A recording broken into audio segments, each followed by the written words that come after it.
your teacher, Liana, with Music Academy International. And in today's tutorial, we're doing something different. Lately, I've been doing Christmas and Christmas and Christmas, but today we will do a little sonatina. So actually, this little piece of jewelry, sonatina, it's by Clementi, and it's in C major, easy breezy. It's for an intermediate level, absolutely. So I hope you do read the notes. I'm not gonna do today the notes, but I will explain you in this little short clip about what means a sonatina, and I will play it first for you, and then I will divide it in the sections that are here in this little song. So let me play it for you. You will recognize it, and then we will analyze it, and then we will do some dynamics on it, okay?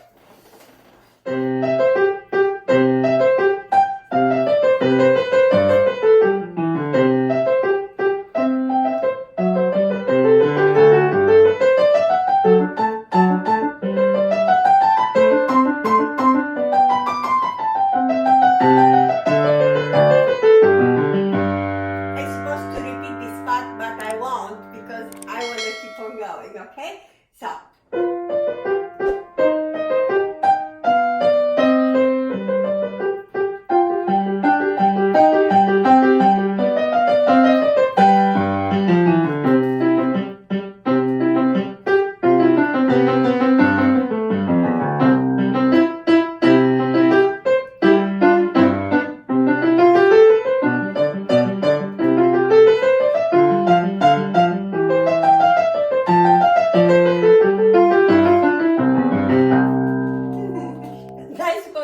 section B, but I didn't, just because I want to get to work with you.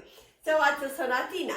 A sonatina, it's a piece that is composed of 3 movements or 3 different songs that they are different characters. We call it kind of movements because first usually it's happy, second one is a slow movement with a lot of feelings, and then the third movement usually it's very happy and light and could be a rondo or not. Anyhow, so sonatina, it's a little sonata. Now, you probably heard about Haydn, Mozart, and Beethoven, that they did beautiful sonatas that so, but today we will talk about sonatina. Sonata is pretty much the same thing, but it's much, much longer. This one, it's about all 3 parts together, probably maximum 7-8 minutes.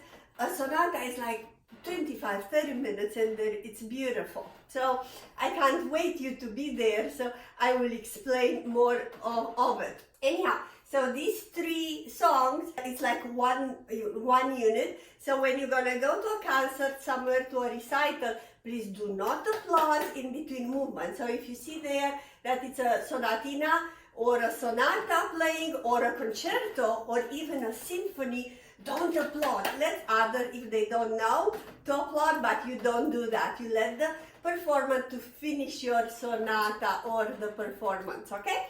So, a sonatina and the sonata as well, and the concerto and the symphony, right?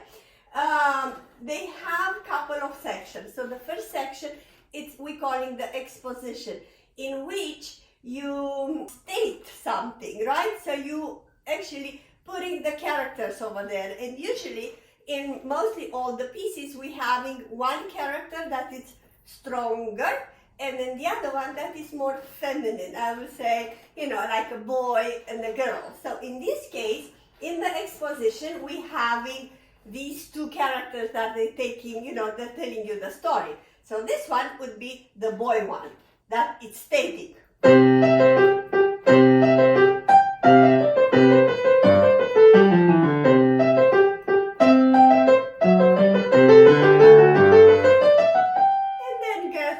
The girl is coming. Happy. And both.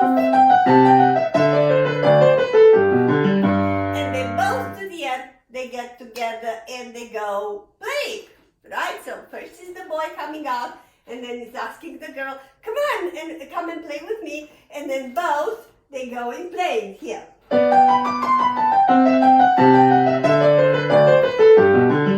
Is it not cute?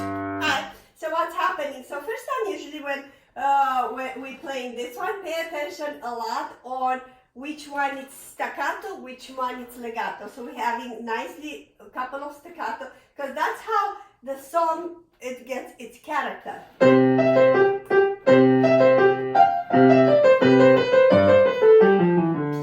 second time. And then you have a little phrase here that you need to practice, and I'm going to show you how. Alright, so let's practice together this part. Here it's a pattern that it would be nice to do an extra exercise for it. And I'm just gonna go very shortly. You go this pattern, 4, 2, 3, 1. And then again you go 4, 2, 3, 1. I just picked any note from here. I just picked by, coincidence E, because I want to show you to practice this. Look.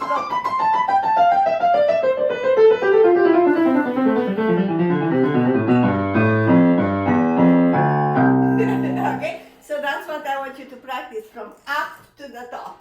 So the pattern is 4, 2, 3, 1, and then you go again.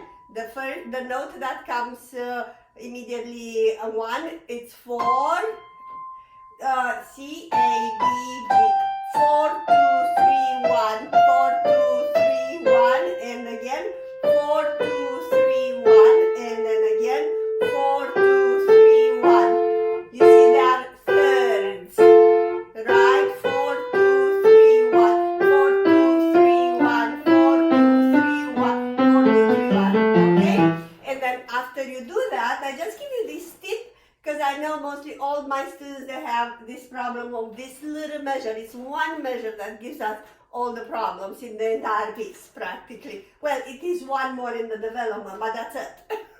All the rest is not that hard. They're just arpeggio that you should have known them by now. Okay, so then you go very slowly on it. First you learn the left hand.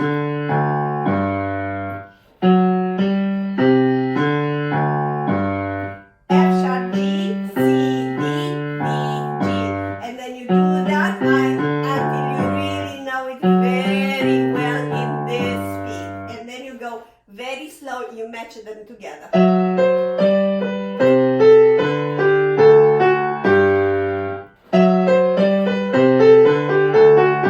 Right? And then over and over, for very, very slow.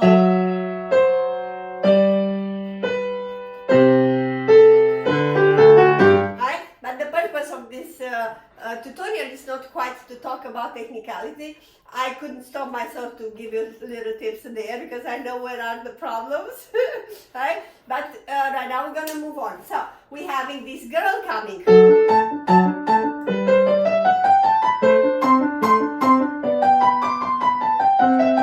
see how he's talking to us.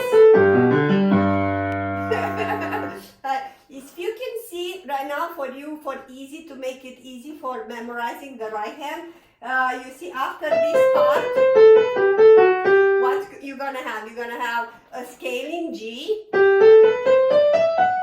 major scale, A octave, A,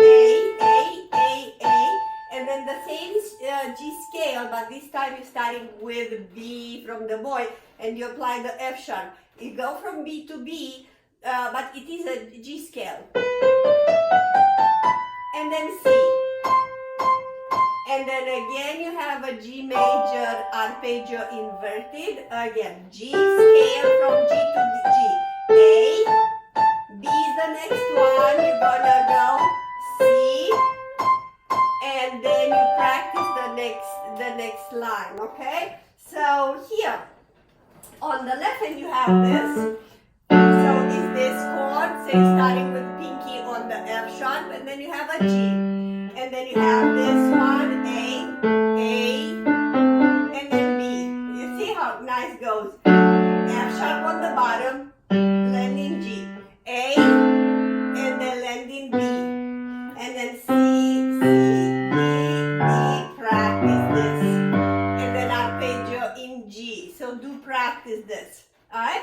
We're gonna move on. So the next section is called the development, okay? So what's happening into development, usually there, all kinds of doubts, the clouds are coming, it could be a little bit of refrain, you have a little bit of drama, oh my God, what I'm gonna do, you know, the soul, and then you have a fight. Maybe in this case, we're only having like 8 measures of development. It's a very little development, but you can see already by the flat that appears that we're going into a minor scale from a major to a little bit of a minor position, you know, C minor, you're gonna hear this.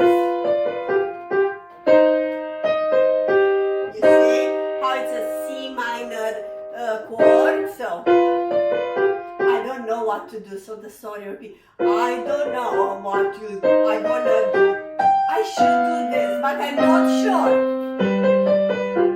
And then shall I do this? Shall I do that? I am not sure. And then you're out of the clouds. So here you have only 2 measures that are a little difficult. So you just gotta practice the octave. I have not too much to say about this. Just practice this. Pay attention to relax your wrist. Don't stay like that. You know, relax your wrist. If you have small hands, go on the edge. But relax your wrist. You know. So definitely don't feel relaxed. Relax and relax. Left hand, it's only having a little pattern there. F, D, E, and C. F, D, E flat, and C. So do practice this and this and this and this and, you know, to be, you know, and right now we're putting both together. Very slow.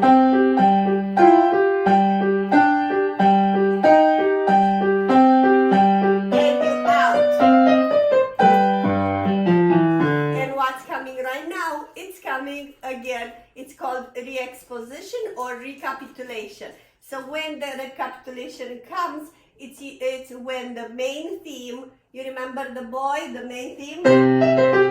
Right now, it's coming again, an octave lower. Could come anywhere, you know.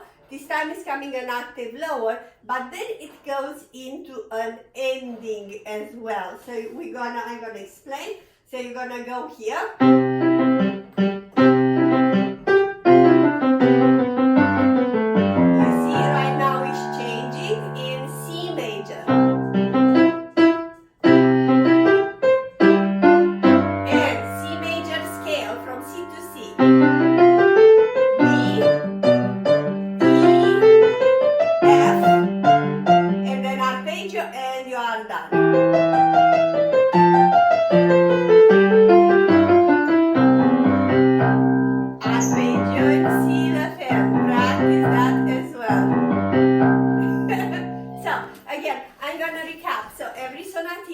Or sonata, on the first part you will find, not every, by 90% of them, you will find an exposition in which you have 2 themes. One is the principal theme, that it's more dominant, you know, stronger, the character, and then it's the subordinate or secondary theme, that it's a little bit lighter and more fun, right? Then you have the second section it is the development. So development is the one where you have the crowds and you have the clouds and the thoughts and you don't feel good and you don't know what to do. You might have some fights over there and some drama explained. Then you're always gonna come back, you know, it's a balance here into the, what's called re-exposition or recapitulation. When the main theme it's coming back towards the end, but then it's changing. Usually it's changing back into the tonic, you know, so the end it will be obviously into the tonic being the key in which it was composed, the sonata or sonatina.